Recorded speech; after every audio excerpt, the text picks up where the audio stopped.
Muy buenas tardes con todos y todas ustedes. Una tarde más, un jueves más, llegando a sus hogares con mensajes claros y sobre todo en base a lo que ustedes nos piden. La tarde de hoy tenemos una invitada muy especial que nos acompaña desde Atlanta, Georgia, Estados Unidos, nuestra querida amiga Betsy Rodríguez. Ella estará con nosotros conversando sobre un tema muy interesante que es la importancia de la educación en diabetes. Uno de los objetivos principales justamente de la Casa de la Diabetes durante todos estos años ha sido educarles a ustedes, a sus familiares y a la comunidad para que llevemos la diabetes de la mejor manera. Es verdad que la diabetes es una patología crónica que una vez que nos diagnostican aún no tenemos una cura, pero hay una ventaja muy grande que es el tratamiento. Y dentro del tratamiento, justamente la educación juega un rol muy importante. Y es lo que Betsy en esta tarde nos va a comentar y nos va a educar un poco más sobre este tema. Bienvenida, Betsy. Les comento que Betsy es licenciada en enfermería, es educadora en diabetes, ha trabajado mucho en Estados Unidos por beneficio de los hispanos y como ella dice, que le gusta que le mencionen que es una madre, corrige mi amiga, una madre de páncreas. ¿Por qué? Porque su hija tiene diabetes desde hace muchísimos años. Ella convive 24 horas al día, 7 días a la semana con la diabetes y ha dedicado su vida a educar y a educarse sobre este tema. Bienvenida, Betsy. Hola, buenas tardes. Gracias a Ana Fernanda y a la Casa de la Diabetes por esta invitación. Sí, mi nombre es Betsy Rodríguez y como bien les dijo ella, a mí me gusta ser presentada como que soy una mamá páncreas y llevo siendo mamá páncreas por 30 años ya. Ese era los años que no me quería equivocar. 30 años viviendo con diabetes, yo creo que es muy importante. Muchas de las veces a las mamás nos ha tocado irnos enfocando en este tema y irnos educando y hemos podido crecer en algunos casos un poco más para poder educar a la comunidad. ¿Por qué es importante la educación en diabetes, Betsy? Bueno, yo pienso que la educación en diabetes es el tratamiento mismo. La gente piensa que el tratamiento de la diabetes es la insulina y los medicamentos, y yo prefiero decir que el mejor tratamiento para la diabetes es la educación. Una persona que conoce su condición y que sabe los ajustes diarios que tiene que hacer y que sabe solucionar los problemas que enfrenta toda persona que vive con diabetes, con una enfermedad crónica como la diabetes, definitivamente la educación en diabetes lo empodera y lo empodera con el conocimiento y con las destrezas que son necesarias para vivir día a día con una condición crónica y tan compleja como es la diabetes. Así que la educación es el arma poderosa que hace la diferencia en una persona que vive con diabetes. Muchas de las complicaciones asociadas a la diabetes son totalmente prevenibles o quizás se puedan posponer el desarrollo de la misma, porque no podemos decir que con educación la gente va a prevenir el desarrollo de las complicaciones, porque la diabetes tiene una situación y es que es una enfermedad progresiva. Entonces, pero definitivamente que aquella persona que está educada, que ha recibido esa capacitación para desarrollar ese cuerpo de conocimiento, para desarrollar esas destrezas y desarrollar esas actitudes, puede modificar su comportamiento de manera tal que incorpora la diabetes a su estilo de vida particular. Entonces no es ya la diabetes quien domina tu vida, sino eres tú quien la incorpora con lo que a ti te gusta hacer, con las actividades que realizas de día en día, y eso incluye, mira, estudiar o ser ama de casa, lo que sea. Por ejemplo, mi hija, que fue diagnosticada a los 8 años de edad, es madre de 2 niñas, una tiene 14 años y otra tiene 10 años. ¿Fueron fáciles esos embarazos? No, no fueron fáciles, pero fueron posibles. Ella pudo realizarse como mamá. Y yo pienso que muchas de las cosas de las que mi hija hoy puede hacer se deben definitivamente a la educación. Fundamental. Cuando nosotros educamos a los pacientes, nosotros decimos que hay 4 pilares que sostienen la mesa, que sería la diabetes del tablero, y los 4 pilares, pues es la atención médica y la medicación, la alimentación, la actividad física y la educación, porque nadie se olvida de lo que aprende. Yo les pongo una analogía siempre a mis pacientes y les digo que cuando fuimos al primer año al primer grado de escuela, nos quedamos con temor, nos asustamos, salimos con miedos, entramos con miedos, perdón, porque no sabíamos a dónde íbamos, con quién nos íbamos a encontrar, si nos iba a gustar. Yo creo que algo similar pasa cuando salimos de un consultorio médico con un diagnóstico de diabetes. ¿Cuál debe ser la actitud del paciente cuando sale de esta consulta o cuando he recibido una noticia de que tiene diabetes y quizás tiene las peores experiencias de la diabetes en su entorno? Mira, cualquier enfermedad que la persona sea diagnosticada ciertamente va a tener un impacto. Y mucha gente dice, ay, pero si me dicen cáncer, no es tan malo como si me dijeran que tengo diabetes. Y otras personas, sin embargo, cuando reciben el diagnóstico de diabetes, lo pueden tomar como si fuera una enfermedad terminal, ¿verdad? Y no necesariamente es así. Las personas van a reaccionar de manera diferente. Hay personas que ante un diagnóstico dicen, esta enfermedad no va a poder conmigo, yo voy a mí, voy a buscar información, voy a preguntar al médico, voy a ir a una nutricionista, voy a hacer esto, voy a hacer otro, se meten al internet, buscan información. Hay otras que lamentablemente no pueden asumir esa actitud porque probablemente su estado anímico o su estado emocional no les permite digerir este diagnóstico de diabetes y entonces asumen una actitud, yo diría, derrotista, ¿verdad? Porque dicen, pues lamentablemente no hay nada que yo pueda hacer. Y entre los latinos, de hecho, hay un concepto que se llama fatalismo. Y el fatalismo es que entre nosotros los latinos pensamos que lo que le va a pasar a uno le va a pasar. Del campo donde yo vengo, hay un dicho que dice que la piedra que está para el perro, aunque el perro corra, definitivamente a la larga y a la postre, la piedra lo alcanza. Y mucha gente piensa de esa manera, tienen esa actitud fatalista, que no pueden hacer nada. Hay otros que asumen una actitud de víctima, ¿verdad? Pobrecita de mí, ¿qué va a pasar conmigo? ¿Qué va a hacer? Yo ciertamente recuerdo cuando mi niña fue diagnosticada con diabetes. Fue para Día de Acción de Gracias y en aquel tiempo yo vivía en mi isla cercana a la playa. Y había, pues como nuestra casa era cercana a la playa, te podrás imaginar que las festividades, toda la familia se iba a nuestra casa. Y teníamos casa llena, estaban todos los hijos de los familiares. Y yo recuerdo que las niñas se habían ido a bañar a la playa y se quitaron su ropita y la dejaron tirada así en el baño. Cuando yo voy a recogerla, encuentro un calzoncito repleto de hormigas. Y yo dije, Dios mío, una de las nenas tiene diabetes. Para mi sorpresa, cuando miro el calzoncito, era el calzoncito de mi hija. Y entonces yo recuerdo que yo seguía atendiendo a la familia y atendiendo a todo el mundo, pero con esa angustia dentro de que el calzoncito estaba repleto de hormigas. Entonces pasó ese fin de semana, que era un fin de semana festivo, y el lunes inmediatamente fui al pediatra de mi hija. Y el pediatra me dijo, ay, ustedes las enfermeras siempre viendo fantasmas donde no hay. Ella está bien, eso a lo mejor es que le cayó comida o cualquier cosa. Pero para tu tranquilidad, vamos a chequearle la sangre. Y la mandó al laboratorio. Y no había llegado, yo vine a mi casa cuando recibo la llamada del pediatra que me dice, regrésate inmediatamente. La nena tiene 700 de azúcar. Y yo había estado observando que la nena se veía demacrada, que había perdido peso, pero yo decía, se está estirando, está creciendo. Nunca asocié los síntomas con diabetes, ¿verdad? Y cuando llegó ese diagnóstico, es como si se hubiera abierto una puerta que desencadena una serie de eventos, porque ella tomaba mucha agua, comía mucho, pero seguía bajando de peso, se veía demacrada, y ahora había un calzoncito lleno de hormigas. Cuando él me llama, ahí fue que ella entonces empezó a manifestar que se sentía mal, empezó a vomitar. Y nos fuimos a sala de emergencia, y de sala de emergencia entró a unidad de cuidado intensivo. Estaba en una franca cetoacidosis. Su azúcar era más de 800.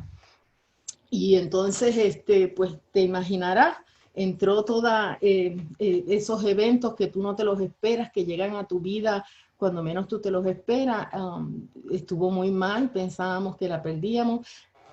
Gracias al Señor salió de esa situación y yo siempre recuerdo las palabras del endocrinólogo que la fue a ver. Me dijo, les va a cambiar la vida por el resto de sus días. Y cuando tú oyes eso, yo digo, pero ¿qué me quieres decir? Ya verás y irás descubriendo poco a poco cómo la vida te va a cambiar. Y cuando tú escuchas esas cosas, pasan tantas cosas por tu cabeza, ¿verdad? Y tú dices, ¿y ahora cómo brego con esto? ¿Cómo manejo? Entonces yo era enfermera, se suponía que yo pudiera manejar la situación de mi niña y aprendí que yo no sabía nada. También aprendí que a las enfermeras nos preparan y diabetes es una condición dentro del sistema endocrino que le dedican 60 minutos de una clase. Entonces, definitivamente que eso no te prepara para manejar todas las realidades que le toca vivir a una mamá páncreas con una niña de 8 años de edad. Entonces, ahí fue que me decidí a estudiar y me fui a hacer una certificación como educadora en diabetes. Y eso me abrió mi perspectiva a otras cosas y entendí la importancia de la educación. Y definitivamente que marcó la diferencia. Buscamos experiencias para nuestra hija, por ejemplo, los campamentos de verano para niños con diabetes juegan un papel importantísimo en el desarrollo de un niño con diabetes y en la aceptación de su condición. Aprenden que no están solos, que no son únicos, que no son un animal raro con una condición que ellos no pidieron vivir, ¿verdad? Hay otros niños como ellos. Aprenden a no chantajear a los padres. Eso es difícil que aprendan, eso es un poco difícil. Aprenden a no chantajear a los padres porque pues, yo recuerdo, por ejemplo, que en la fila de la escuela ella decía, yo tengo que entrar primero porque yo tengo diabetes. Cuando fue al primer campamento de verano, quiso hacer lo mismo y le dijeron los otros niños, mijita, aquí todos estamos como tú, a la cola. Y entonces ella realizó que todos esos niños que estaban allí como ella, todos tenían la misma situación. Y entonces y eso ciertamente hizo una diferencia muy grande en mi hija. Mi hija entró de una forma al campamento y salió de otra. Y de ahí en adelante, todos los años, fue yendo al campamento hasta la edad de, yo te diría, 16 años fue la última vez que fue. Y ya a los 17 años, entonces entró como ayudante.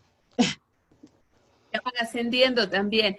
Como tú dices, la historia, cuando la narramos, creo que cada una de las madres, y me identifico contigo, cuando llegamos a un diagnóstico de diabetes, es un espacio muy doloroso, nos cambia la vida, definitivamente nos cambia la vida, pero muchas de las veces sabemos personas que de esos cambios dolorosos y que nos cuestan mucho, hemos sacado una oportunidad y hemos decidido seguir ayudando a los demás, como es mi caso y como es el tuyo también. Nos comenzamos a educarnos, comenzamos a saber qué hacer, pero desde el punto de vista científico, desde el punto de vista del conocimiento real, porque lamentablemente también la educación puede ser manipulada por el entorno, puede ser mal expresada o puede ser mal aprendida. También podríamos utilizar esa palabra, ¿verdad, Betsy? Claro que sí, y hay muchos, yo les digo, chantajistas mercaderes de curas milagrosas. Y entonces de esos hay muchísimos por el mundo. Entonces también la gente, yo todavía a los 39 años que tiene mi hija, todavía siempre encuentro gente en la calle que me dice, dale la mata de esto o dale el té de no sé qué, eso le va a bajar los niveles de azúcar. En el plano espiritual, no tienes fe, porque si le pidieras a Dios con mucha fe, Dios te la sanaba. O sea, yo he escuchado tantas cosas, o como la ven bien, le dicen, oye, pero ya no parece que tiene diabetes. Entonces Carmen rápido dice, ¿y cómo se ve una persona que tiene diabetes? ¿Qué se supone? Que tengamos 5 ojos y 4 cabezas. Entonces, uno escucha todo eso, ¿verdad? Entonces yo les llamo mercaderes de curas milagrosas, donde hacen ofertas de cura cuando sabemos que científicamente la cura para la diabetes lamentablemente todavía no existe. Es justamente lo que nos pasa mucho en Latinoamérica y en países como Ecuador, por ejemplo. El paciente sale del consultorio, como habíamos dicho, con un diagnóstico, ¿no es cierto? Y tiene actitudes extremistas. Se va del un extremo al otro extremo. Unos salen y van al comisariato y compran todos los productos light, todas las cosas light, y creen que haciendo las cosas perfectas va a desaparecer la diabetes en 1, 2, 3, 4 meses, ¿no? Y otros salen, como ya habíamos mencionado, con que mi importismo, como un desinterés, como que ya me ha de pasar, ya me tocó, ahora sí ya que venga lo que venga y no pasa nada. Entonces, tenemos esos extremos y esos extremos no se dan sobre todo solo en diabetes tipo 1, sino en la diabetes tipo 2 son totalmente frecuentes. Sí, mira, en diabetes tipo 2, como la aparición de la diabetes tipo 2 no es tan dramática como la diabetes tipo 1. Y una persona necesariamente cuando recibe el diagnóstico de diabetes tipo 2, no necesariamente quiere decir que su diabetes comenzó ahí. De hecho, hay estudios que señalan que cuando esa persona ha sido diagnosticada, probablemente ya tenía unos 5 años o un poco más viviendo con esa condición, ¿verdad? Con las implicaciones que tiene, porque probablemente esta es una persona que no se estaba cuidando, porque Ana Fernanda, tú sabes que el azúcar alta no duele. No duele. Entonces, ni incomoda tampoco, o sea, podemos incomoda. estar y no pasa nada. Entonces, ¿qué pasa? La gente se acostumbra a vivir con esos niveles altos de azúcar. Entonces, a veces se sentirán cansados, por ejemplo, y pueden decir es lo mucho que trabajo o lo ocupada que estoy, pero no relacionan la sintomatología de orinar mucho, de comer mucho, de sentirse cansado, de la visión borrosa, no lo asocian con el desarrollo de diabetes tipo 2. Y a veces estas personas cuando son diagnosticadas ya tienen la presencia de complicaciones asociadas con la diabetes. Es justamente por eso que es importante la educación y es el tema que estamos hablando hoy. Por eso debemos educarnos para prevenir. La población debe saber sobre diabetes para prevenir, porque recuerden ustedes que la diabetes tiene una carga hereditaria muy grande, sobre todo la diabetes tipo 2. Si nosotros tenemos algún familiar en casa, pues comencemos ya a actuar, comencemos ya a prevenir. ¿Cómo debemos educar al familiar, Betsy? ¿Cómo debemos educar al entorno cercano de una persona con diabetes o inclusive a una persona que no tiene a nadie con diabetes, pero que de pronto quiere hacer prevención? Mira, la diabetes tipo 1 es importante que hagamos las distinciones. La diabetes tipo 1 no se puede prevenir. Sí, ¿Por qué? Porque la diabetes tipo 1 es una enfermedad autoinmune. Es decir, una persona tiene una carga genética con unos marcadores genéticos que se pueden disparar ante la presencia, por ejemplo, de ciertas enfermedades virales. Entonces, ese páncreas que yo le llamo la fábrica donde se produce insulina, deja de funcionar y por lo tanto, al dejar de funcionar, la gente va a necesitar insulina. Y es importante, ¿por qué es importante la insulina? Porque la insulina es una hormona que permite que todo lo que usted come, que entra por su boca y se convierte en azúcar, que se convierte entonces en la primera fuente de energía para hacer las actividades del diario vivir, para que ese proceso ocurra y el cuerpo metabolice los alimentos y los convierta en energía, tiene que estar presente la insulina. Y en la diabetes tipo 1, como el páncreas se destruye, la fábrica deja de funcionar, entonces la persona que vive con diabetes tipo 1 tiene que hacer la función del páncreas. ¿Y cómo lo hace? Inyectándose insulina. De ahí mi nombre de mamá páncreas. ¿Por qué yo pienso que soy una mamá páncreas? Porque yo ayudé a mi hija por muchos años a hacer los ajustes diarios para recibir esa insulina porque su páncreas ya no funcionaba. En la diabetes tipo 2 hay otros factores. La gente probablemente hay unos factores de riesgo para la diabetes tipo 2, para el desarrollo de la diabetes tipo 2, como es la obesidad, particularmente la obesidad central, es decir, la gran pancita con los rollitos, que vengan de ciertos grupos que tienen mayor prevalencia de diabetes. Por ejemplo, en los Estados Unidos hablamos de los latinos, nosotros tenemos el primer lugar con mayor número de personas con diabetes, los asiáticos, los indioamericanos y los afroamericanos. En el caso de nosotros los latinos, pues tenemos una incidencia muy alta de diabetes, una prevalencia muy alta de diabetes. Entonces, también estas personas usualmente tienen alta presión y tienen las grasitas altas, el colesterol y los triglicéridos. Entonces, ante la presencia de todos esos factores de riesgo, estas personas podrían desarrollar diabetes tipo 2. Entonces, ya existe ciencia que dice que la persona que pierde entre un 5 y un 10% de su peso total hace actividad física, 30 minutos los 5 días a la semana de actividad física de intensidad moderada y mejora los hábitos alimenticios y adopta estos nuevos cambios en su estilo de vida, esas personas pueden prevenir o retardar la aparición de la diabetes tipo 2. Y estos estudios demostraron que a mayor edad, mayor por ciento de poder prevenir la diabetes tipo 2. Así que los viejitos, las personas de la tercera edad, tampoco tienen excusas de decir, ya yo viví todo lo que yo iba a vivir. No, la diabetes tipo 2 también puede prevenirse en personas de la tercera edad, con los mismos cambios de conducta que acabo de hablar. Pérdida de peso, un 5 o un 7% de su peso, y eso quiere decir que en una persona que a lo mejor pesa unas 200 libras, pues 10 a 15 libras de pérdida de peso y que lo sostenga, ¿verdad? No es que sea el yo-yo, ¿verdad? Los pierde y los gana, los pierde y los gana, no, que pierda entre un 5 a un 10 a un 7% de su peso y sostenga esa pérdida de peso. Que mejore la alimentación. ¿Y qué decimos con mejorar la alimentación? Mira, menos azúcar, menos grasa saturada, menos alimentos procesados, observando la porción de lo que nos servimos, ¿verdad? El tamaño, la cantidad de lo que ponemos en el plato y eligiendo más fruta fresca, eligiendo más vegetales, más frutas y verduras y agua, ¿verdad? Y entonces dejando atrás los refrescos enlatados, las bebidas azucaradas, los alimentos procesados, eso es una mejor alimentación.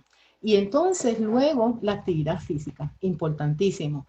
30 minutos de actividad física de intensidad moderada. ¿Y qué quiere decir eso? Eso quiere decir una buena caminata, o a lo mejor yoguear, o pedalear, correr bicicleta, o nadar. Mire, si no le gusta hacer nada de eso, a los latinos, ¿qué nos gusta? Bailar. Pues entonces se da una buena pachangada y entonces hace así su actividad física. A los varones que les gustan los deportes, el béisbol, el baloncesto, todos esos son actividad física de intensidad moderada. Entonces la gente, si hace cambio en esos 3 comportamientos, puede prevenir o retardar la aparición de la diabetes tipo 2. Hay herramientas en línea. Si entramos a la página de la Federación Internacional de Diabetes, ahora mismo ellos tienen una herramienta en línea que después te puedo pasar el enlace para que lo compartas con tu audiencia, donde la gente contesta una serie de preguntas y determina el riesgo que tiene para diabetes tipo 2. Entonces, estas herramientas en línea le permiten a usted saber en tiempo real cuánto es su riesgo para el desarrollo de diabetes tipo 2. Y se espera que entonces toda vez usted vaya con esa información donde su médico y le diga, mire, contesté este cuestionario en línea y parecería que yo tengo un alto riesgo para diabetes tipo 2, ¿qué tengo que hacer? Entonces, inmediatamente tomar la iniciativa de educarse, de buscar un lugar, por ejemplo, como la Casa de la Diabetes, donde ofrecen educación, ¿verdad? Y entonces empaparse de toda esa información que usted necesita para poder prevenir o retrasar la aparición de la diabetes tipo 2. Recuerden, la diabetes tipo 2 se puede prevenir, la diabetes tipo 1 no se puede prevenir. cosas importantes de la educación, el aprender los tipos de diabetes. Nosotros no podemos generalizarlas ni podemos sospecharlas. En nuestro medio, lamentablemente, nosotros todavía hablamos de diabetes emocional, la mal llamada diabetes emocional, que sabemos que es la diabetes tipo 2, ¿no es cierto?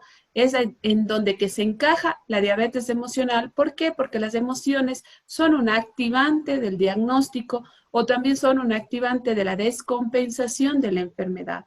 Eso tenemos que tener muy en cuenta y eso también es educar. Nuestro paciente debe saber que no existe diabetes emocional, no debemos convencerle de esa nominación porque no la hay. Lo que tenemos es una diabetes tipo 2, que por circunstancias emocionales se desencadenó o que por circunstancias emocionales se descompensa. Eso es muy importante que vayamos viendo y qué bueno que hayas hecho esta diferencia en el tema en los tipos de diabetes para que toda nuestra audiencia vaya cada vez reforzando más estos conocimientos. Pero Betsy, si seguimos un poquito más allá, esto de la educación tiene una estructura. La educación no se puede dar por dar. Muchas de las veces, dentro de la consulta médica, el médico quiere hacer de todo un poco. Quiere hacer la parte nutricional, quiere hacer la parte de la actividad física, quiere hacer la parte de la educación. Y a veces son consultas de 15, 20, 30 minutos o quizás en la parte privada de 40 o una hora. Pero para eso, para educar, debemos hablar de multidisciplinariedad. Y eso es importante que las personas que nos están escuchando sepan que para el manejo de la diabetes es importante un equipo de profesionales. Definitivamente. Hay un dicho que dice que se necesita más de una persona para construir una villa. Y cuando se trata del manejo de las personas con diabetes, necesitamos mucho más que un médico.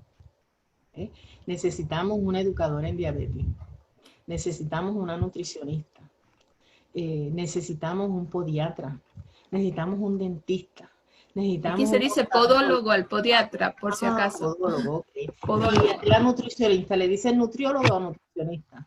Bueno, nutrióloga a la persona que es primero médico y luego hace nutrición, o nutricionista a la licenciada en nutrición. Es una diferencia entre nutrióloga y nutricionista. Bien, entonces necesitan el especialista de los ojos y así por el estilo se van añadiendo una serie de profesionales de la salud que son sumamente importantes, que formen parte de ese manejo. Ahora en el 2020, la Asociación de Especialistas de la Educación y el Cuidado de la Diabetes, conocido antes como la Asociación Americana de Educadores en Diabetes, ahora se le conoce como la Asociación de Especialistas en la Educación y el Cuidado de la Diabetes, establece en un consenso que sacaron ahora en el 2020 sobre educación en diabetes.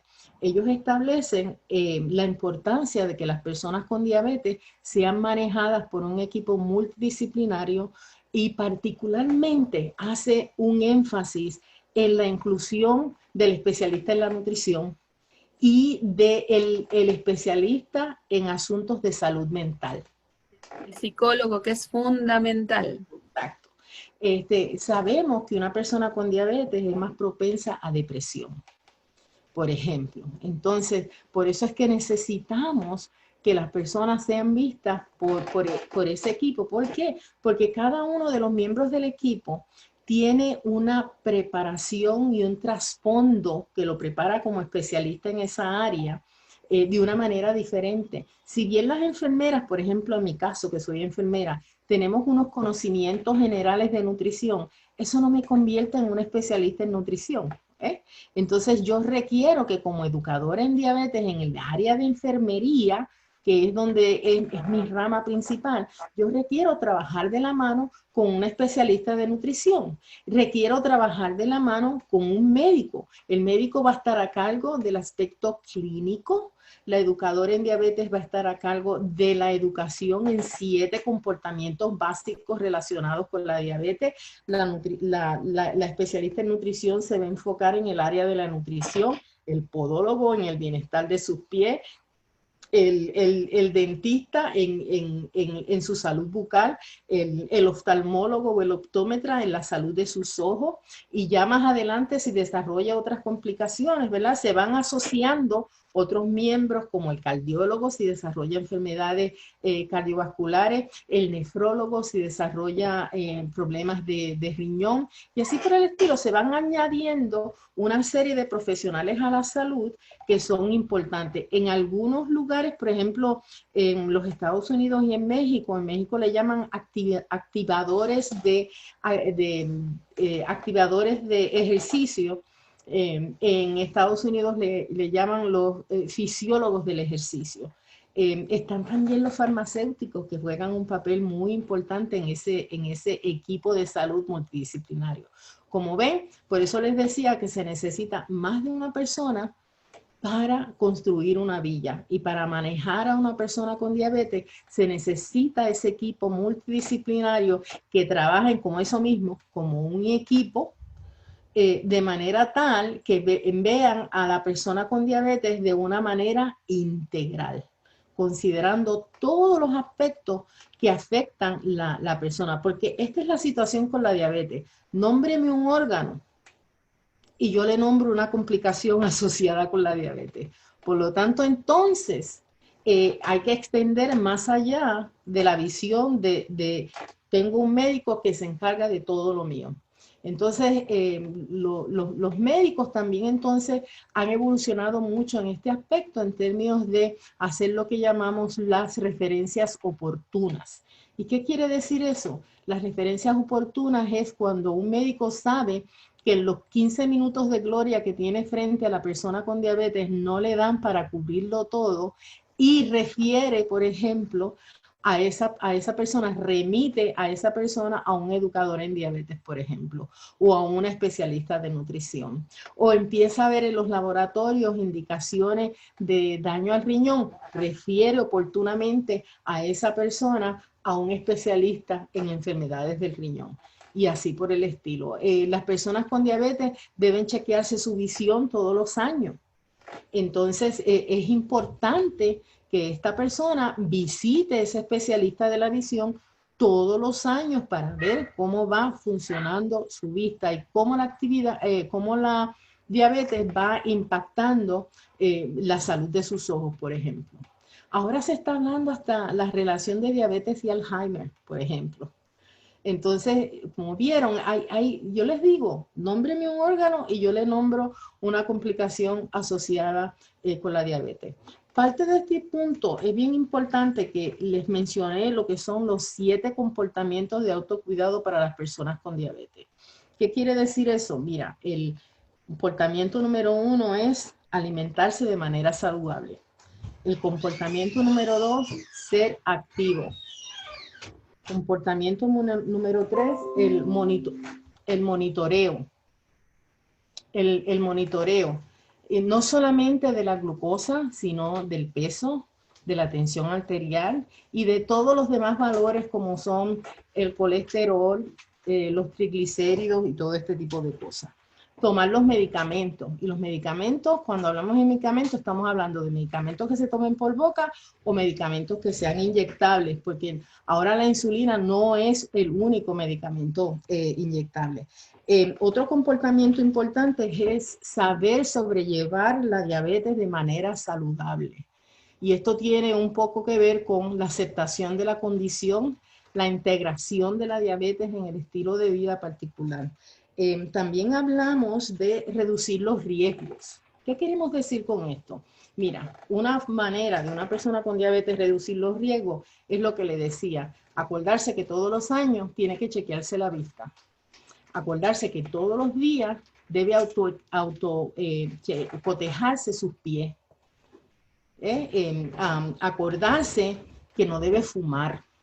Acordarse que si consume alcohol, lo debe integrar dentro del plan alimentario porque también tiene calorías y tiene un impacto en su nivel de glucosa. Entonces, un especialista en nutrición, claro, no vamos a fomentar que la gente tome, pero si la gente toma, que lo haga de manera inteligente. Y así por el estilo. Entonces, reducir los riesgos significa que para el tiempo cercano al otoño, acercándose al invierno, la gente reciba su vacuna de influenza, que cada 5 años es la vacuna de neumococo. Dos vacunas importantísimas en las personas con diabetes. Entonces eso se llama reducción de riesgo.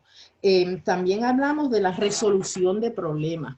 ¿Qué significa eso? Eso significa que la persona, por ejemplo, pueda hacer lo que llamamos selecciones inteligentes en los alimentos, en la forma en que los cocina y en la frecuencia en que los come. Así que todos esos son lo que hicimos aquí fue añadirle más patitas a la mesa de la que hablaba ahorita mi amiga Ana Fernanda. ¿Entiendes? Aparte de la alimentación, de la actividad física, del monitoreo y de los medicamentos, tenemos que aprender a solucionar problemas, tenemos que aprender a sobrellevar la diabetes de manera saludable y tenemos que aprender la resolución de problemas. En diabetes tipo 1, por ejemplo, la resolución de problemas es el día a día, porque no se recibe una dosis fija. Las personas tienen que aprender a hacer ajustes a la cantidad de insulina dependiendo el número de carbohidratos, la actividad física y otra serie de factores que juegan un papel bien importante para que ajuste las dosis diarias de insulina que una persona con diabetes tipo 1 lleva. Importantísimo todo lo que tú nos has dicho. Debemos seguir todos estos parámetros para salir adelante con nuestra diabetes. Lamentablemente, nosotros todavía tenemos que ir saliéndonos del criterio de que debemos tener un solo especialista para que maneje cualquier patología crónica. No solo hablemos de la diabetes, sino hablemos de cualquier patología crónica. Recuerden que la palabra crónica quiere decir que va a durar para toda la vida, que no tenemos una reversión, que no puede ser revertida por ninguna circunstancia. Entonces es importante el manejo del equipo multidisciplinario. Y pues la Casa de la Diabetes se está preparando para eso, así es que muy pronto les llegaremos con una noticia muy buena para que ustedes puedan atender su salud en un solo espacio. Y justamente ahora en este tema que estamos viviendo, que ustedes no pueden salir de casa con esa facilidad, que no han podido acceder al sistema de salud público en el caso del Ecuador, porque te comento que tenemos un sistema de salud público que es tanto el Ministerio de Salud como el IES, que lo pagan los empleados que trabajan, ¿no es cierto? Se paga un valor y pues se tiene ese sistema de salud, pero que digamos que también es público, no al acceso del 100% de la población, pues debemos tratar de saber cómo actuar en nuestros hogares. Y yo creo que la tarde de hoy les hemos dado herramientas básicas para que ustedes puedan manejar su diabetes dentro de su casa. Y justamente esas herramientas nosotros las llamamos educación. El paciente educado, la persona educada, como decía Betsy, va a retrasar cualquier tipo de complicaciones. Y ese es el objetivo fundamental, creo que de todas las personas que nos hemos formado en educación en diabetes. ¿Estoy en lo cierto o no? Claro que sí. Yo les hablaba de este consenso, ¿verdad? Que salió de un grupo de organizaciones relacionadas a la educación en diabetes. Y en este consenso, Ana Fernanda le hablaba de cuándo una persona con diabetes debe recibir educación en diabetes. Y en este consenso se identificaron lo que se llaman 4 tiempos críticos. 4 tiempos críticos en que la persona con diabetes debe recibir educación en diabetes. ¿Y cuáles son esos? Número 1, al momento del diagnóstico. ¿Por qué? Al momento del diagnóstico, porque la gente tiene el shock del diagnóstico.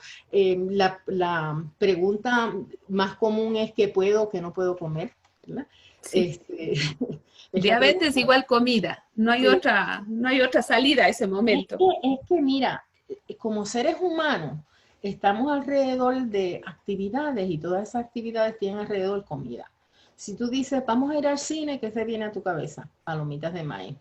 Si dices, vamos a ir a un convivio familiar, no hablamos de, ay, que nos vamos a ver, qué rico, qué actividades vamos a hacer, que decimos, ¿qué vamos a comer? Si vamos para la playa, no decimos, ¿a qué playa vamos a ir? No importa la playa que vayamos, ¿qué vamos a comer en la playa? ¿Ves? Entonces, todas las actividades están relacionadas a la comida. Entonces, al momento del diagnóstico, toda persona con diabetes, independientemente de su tipo de diabetes, debe ser referida a educación en diabetes. El segundo momento crítico es cada año o cuando no se alcanzan los objetivos del tratamiento. Es decir, cada año, ¿por qué? Y aquí el ejemplo que yo siempre uso es el mismo. Cuando yo tengo un niño varón que lo mando a la escuela, al primer grado, ¿verdad? Y le compro su pantalón nuevo para ir a la escuela, ¿cierto? Cuando va a ir al segundo grado, ¿qué pasa con ese pantalón? No le va a Ya no le servir, queda. ya no Ya le queda. está. Entonces, con la diabetes es exactamente lo mismo. Tú aprendes unas cosas, las incorporas a su estilo de vida particular, pero suceden otras cosas. Por ejemplo, desarrollas complicaciones asociadas a la diabetes y eso tiene que hacer otras modificaciones. Entonces, hay que estar todos los años, una vez al año, las personas con diabetes deben ser referidas a educación en diabetes o cuando no se alcanzan los objetivos del tratamiento. Es decir, de nada vale que usted siga poniéndose insulina y al contrario, seguir aumentando la dosis, si al final la azúcar está totalmente descontrolada y su nivel de A1C no está en los parámetros, que es 7 o menos, ¿verdad? Entonces, si los objetivos del tratamiento no se están cumpliendo, esa persona debe ser referida a educación. El tercer tiempo es cuando aparecen factores que crean complicaciones.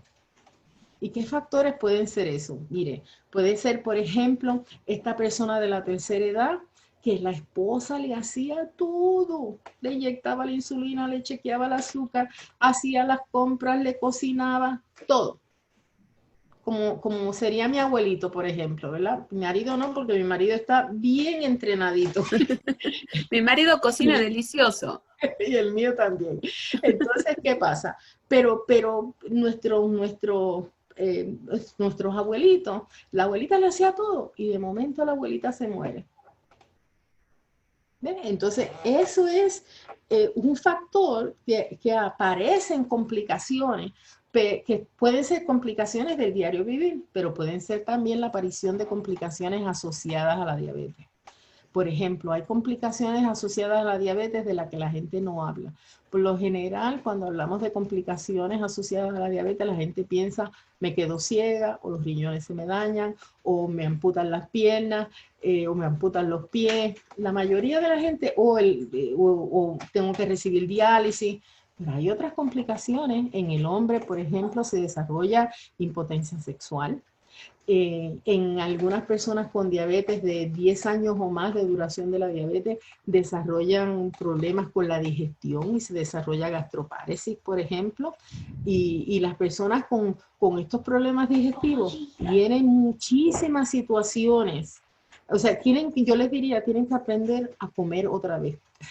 Porque la textura, la frecuencia, la cantidad, el tipo de comida cambian. Entonces, ¿qué pasa? Ante un evento como ese, la persona debe ser referida a educación para que adquiera ese nuevo conocimiento, esas nuevas destrezas, desarrolle esas actitudes que son necesarias para, primero, sentirnos bien y segundo, mejorar nuestra calidad de vida y tercero, prevenir el desarrollo de nuevas complicaciones y mantener bajo control las complicaciones que ya tenemos presentes. Y el último punto crítico es en los momentos de transición en la vida o en el cuidado. Y aquí los ejemplos que yo doy, por ejemplo, tenemos una persona con diabetes tipo 1, ¿verdad? Mientras la mamá páncreas tenemos el control, parecería que todo está más o menos bien, ¿verdad? Pero cuando alcanzan los 16, 17 años, que ya piensan que se lo saben todo, ven la vida color de rosa, te dicen, yo necesito mi privacidad, ya yo sé lo que tengo que hacer, no me tienes que decir lo que tengo que hacer. Muchos se independizan, muchas de nuestras niñas quedan embarazadas y se convierten en mamá. O muchos dejan el nido del hogar y se van a estudiar. todas esas son transiciones en el ciclo de vida que tienen un impacto en las personas con diabetes y que entonces deben ser referidas a educación en diabetes. También es la transición entre diabetes pediátrica y diabetes de adulto. Entonces pasan de un endocrinólogo de niños a un endocrinólogo de adultos. Y eso también es un momento de transición. O probablemente usted deja a su país bello de Ecuador y se viene a Estados Unidos. El seguro médico aquí es diferente.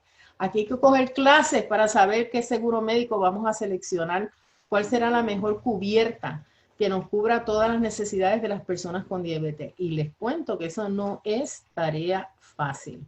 Entonces, una persona que vive con diabetes, que tiene esos momentos, por ejemplo, de cambio de seguro médico o de cambio de cobertura o de cambio de país, donde las necesidades, la forma en que se come cambia, el acceso a los servicios de salud cambian, hay una serie de cambios en ese proceso. Esa persona debe ser referida a educación en diabetes.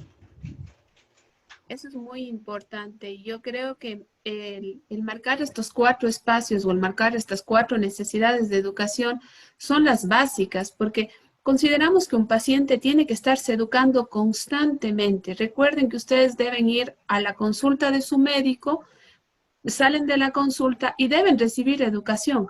Porque como nos decía Betsy, puede haber un cambio. Ustedes pudieron haber subido de peso, bajado de peso, quizás tienen alguna situación emocional más compleja o quizás están más relajados, ya se jubilaron, están más tranquilos. Entonces, todos esos entornos en los que ustedes están viviendo, por eso la recomendación dice que cada 3 meses debemos hacer nuestra revisión médica y, por supuesto, nuestro refuerzo de educación. Y también la visita al nutricionista debería ser ideal cada 3 meses, porque muchas cosas pueden cambiar en nuestra alimentación.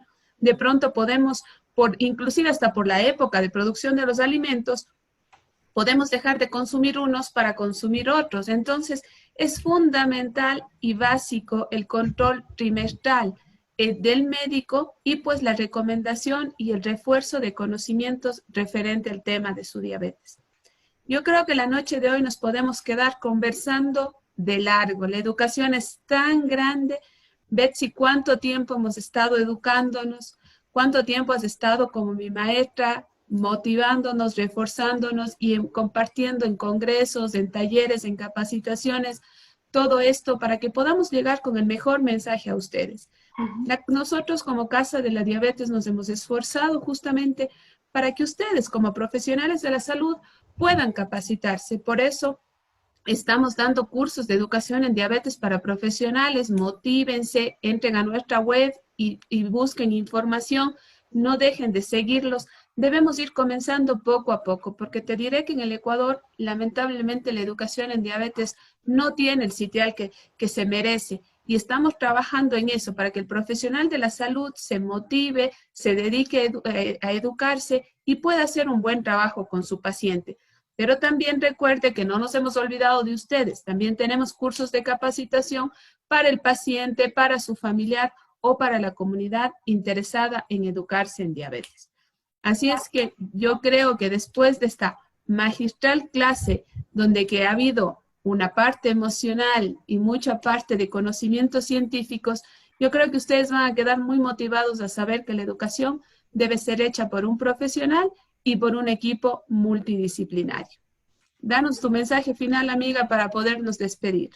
Estaba pensando qué mensaje final les dejaba y tengo 2 mensajes. Número 1, yo siempre digo que cuando vivimos con diabetes, cuando creemos que no sabemos todas las respuestas, nos cambian las preguntas. Y al cambiarnos las preguntas, tenemos que buscar información. Y de eso se trata la educación en diabetes. Es un proceso continuo.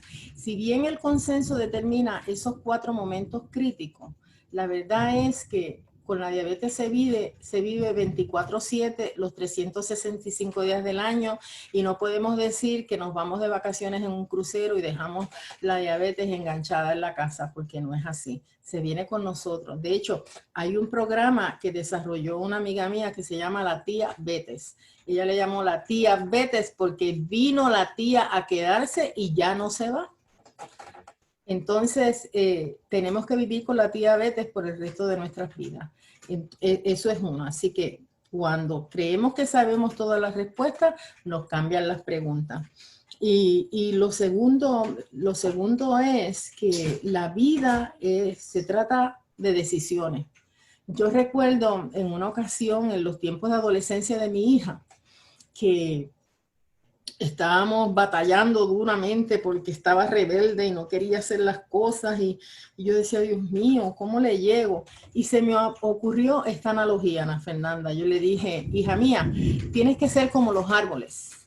A los árboles nadie les preguntó dónde los iban a plantar. Alguien tomó la decisión por ellos y los plantó. Y algunos árboles los plantan en un área donde hay sombra, a otros los plantan donde hay mucho sol, a otros los plantan donde por la mañana tienen sombra y por la tarde tienen sol.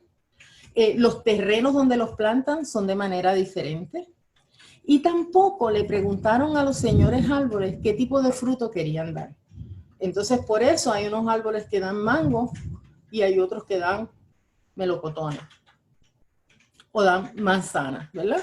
Entonces yo le decía, tú tienes que aprender a vivir con tu diabetes como si fueras un árbol. Lamentablemente vino para quedarse y no se va. Alguien tomó la decisión por ti de que tú tuvieras diabetes, pero tú tienes que decidir hacer de tu vida como hacen los árboles, lo mejor que puedan, con la cantidad de agua, con la cantidad de sol, con la cantidad de sombra, con los nutrientes que hay en ese suelo donde están plantados. Ellos han decidido hacer lo mejor que han podido y han decidido dar los mejores mangos o las mejores manzanas. Y yo quiero que tus mangos y tus manzanas sean los mejores. Así que yo les invito a los que me están escuchando que sean como los árboles. Traten de hacer lo mejor que puedan con los recursos que ustedes tienen, con la vida que les ha tocado vivir. Hacer lo mejor que puedan para que sean los árboles más fuertes, los árboles más frondosos, los que den mejores frutos, que sus mangos sean tan ricos y tan deliciosos que atraigan a la otra gente a estar cerca de usted. La vida es a base de decisiones. Le decía una vez a una persona que me decía, así como si en mi familia todos terminaron amputados, yo voy a terminar amputada también. Y yo siempre les digo, mira, cuando tienes dos piernitas, aunque sean flaquitas, aunque sean en forma de bate, aunque sean lampiñas, aunque sean llenas de manchas, por ejemplo, pero las tienes, te llevan y te traen a todos los lugares.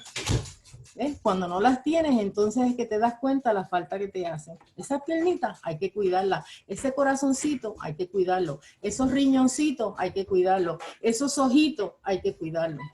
Y la educación es el arma poderosa que ayuda a que las personas puedan prevenir o retardar la aparición de las condiciones y vivir mejor calidad de vida.